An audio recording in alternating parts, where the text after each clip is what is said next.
Hello, everyone. My name is Eleanor Thompson, and I'm 65 years old.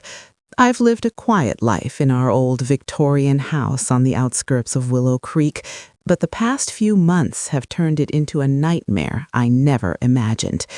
It all started when my husband, Richard, passed away suddenly from a stroke last spring. He was only 68, fit as a fiddle, or so we thought. One evening, he complained of a headache, and by morning, he was gone. The doctors confirmed it was a massive cerebral hemorrhage, natural causes, no foul play. But grief has a way of twisting people's hearts, especially in a family like ours. You see, Richard and I met late in life. He was a widower with a grown daughter, Sarah, from his first marriage. I never had children of my own, so I tried my best to be a good stepmother, but from the start, our relationship was tense.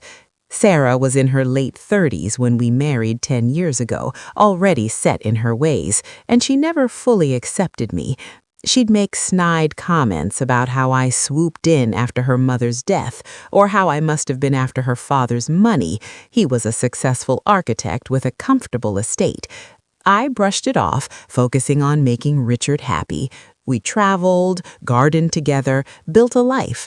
But Sarah's resentment simmered, bubbling up at holidays and family gatherings. The accusation came out of nowhere, about 2 months after the funeral. We were gathered in the living room for the reading of the will, me, Sarah, her husband, and a few relatives. The lawyer announced that Richard had left the bulk of his inheritance to me, the house, his savings, everything except a modest trust for Sarah. That's when she exploded. "You killed him," she screamed, pointing a trembling finger at me. "You poisoned Dad for the money. I know it wasn't a stroke. You've been plotting this all along." The room fell silent, then erupted in gasps. Sarah pulled out an envelope from her purse, waving it like a weapon.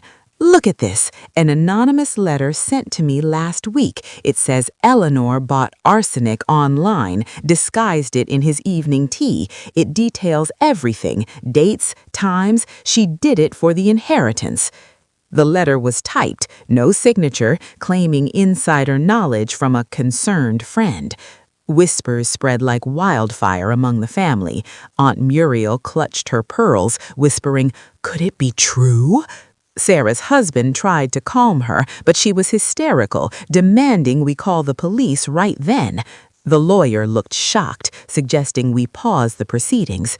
For a moment, it felt like the walls were closing in. Phones were out, someone dialing 911, the air thick with suspicion. I could see the headlines, "Widow accused of murder by grieving stepdaughter." But I didn't cry or shout back. I didn't defend myself with tears or pleas. Instead, I sat there calmly, folding my hands in my lap.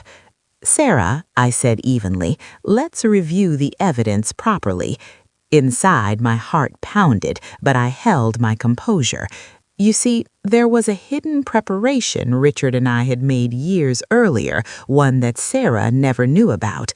Back when we first married, Richard was paranoid about home security. Burglaries in the neighborhood had spooked him, so he installed hidden cameras throughout the house, in the kitchen, living room, even the study. They recorded everything, time-stamped and stored on a cloud server only we accessed. He joked it was our insurance policy against the world. After his death, I'd reviewed those tapes alone, piecing together the truth of our final days. I asked the lawyer to pull up my laptop. We connected it to the TV, and I played the footage from the week before Richard's stroke. There I was, brewing his tea every evening, just chamomile, nothing sinister. The cameras caught Sarah visiting unannounced one afternoon, slipping into the kitchen while I was in the garden.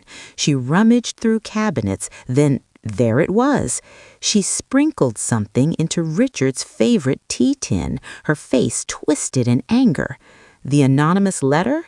We'd later trace it back to her own IP address. She'd sent it to herself as proof.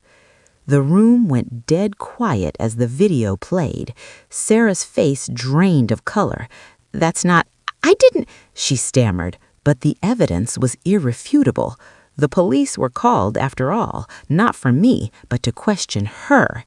Turns out, in her desperation for more of the inheritance, she tried to frame me using a harmless powder to mimic poisoning symptoms, hoping to spark an investigation that would delay the will.